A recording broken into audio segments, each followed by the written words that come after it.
আগামী 12 ফেব্রুয়ারি ত্রয়োদশ জাতীয় সংসদ নির্বাচনে নামধারী প্রার্থীদের তালিকা প্রকাশের সঙ্গে জোরদার হয়েছে এক আলোচনা। নারী প্রার্থীর সংখ্যার কমতি, বিশাল প্রতিশ্রুতির মাঝেও এই নির্বাচনে নারীরা বেশ পিছিয়ে। প্রশ্নটা এখন শুধু সংখ্যা নয়, ডেমোক্রেসি, সুযোগ ও ন্যায়েরও।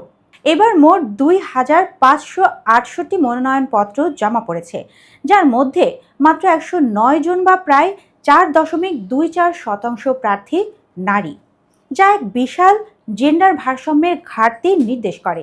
এই 109 জনের মধ্যে 72 জন দলীয় মনোনীত আর 37 জন স্বতন্ত্র।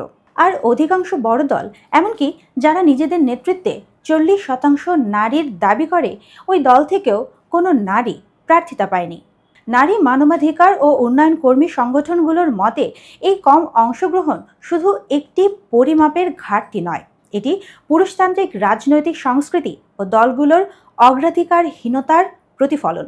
এমনকি 2025 সালে তৈরি জুলাই ন্যাশনাল চার্টারে প্রতিশ্রুত ছিল রাজনৈতিক দলগুলো ন্যূনতম 5% নারী প্রার্থী দেবেন, তারপর ধাপে ধাপে 33% পর্যন্ত উন্নীত করবেন।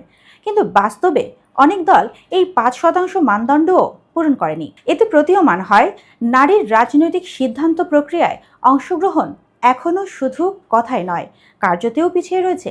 এই নির্বাচন শুধুই সংখ্যার লড়াই নয়, এটি সমাজের প্রতিফলন ও ভবিষ্যতের রাজনৈতিক সংস্কৃতির রূপরেখা।